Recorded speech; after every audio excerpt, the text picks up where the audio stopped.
విజయవాడకొచ్చినప్పుడల్లా పానీపూరి తినడానికైతే మా ఇంటి దగ్గర ఉన్న ఈ పానీపూరి బండి దగ్గరికైతే వస్తూ ఉంటాననమాట.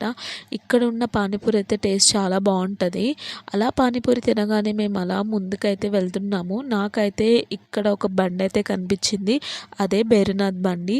ఈ బండి మీద ఉన్న బాదం పాలైతే టేస్ట్ అయితే బావుంటదనమాట. నాకు చాలా ఇష్టం ఈ బండి మీద ఉన్న బాదం పాలు. ఇదే కాదండి, ఇంకా షాప్‌లో ఉండే బాదం పాలు కూడా నాకు ఇష్టమే. ఈ 2 రకాల ఫ్లేవర్లు నాకిష్టం. ఈ 2 ఫ్లేవర్స్ కూడా కొంచెం డిఫరెంట్‌గా ఉంటాయి. ఇలా బండి మీదది అండ్ షాప్‌లోది కూడా నాకు ఈ 2 అయితే ఇష్టమనమాట. నేనెప్పుడు బయటికెళ్ళినప్పుడల్లా నాకు ఈ బండి కనిపిస్తే ఆగి ఇక్కడున్న బాదం పాలైతే నేను ట్రై చేస్తాను. చాలా బావుంటది. అలా దాని మీద ice cream, dry fruits, tutti frutti ఇలా ఏసిస్తే చాలా బావుంటదనమాట. మీలో ఎంతమందికి ఈ బండి తెలుసు? అండ్ ఈ బండి మీద ఉన్న బాదం పాలు మీలో ఎంతమందికి ఇష్టం? అలాగే మీలో ఎంతమందికి ఈ బాదం పాలు ఇష్టమో కామెంట్ చేయండి.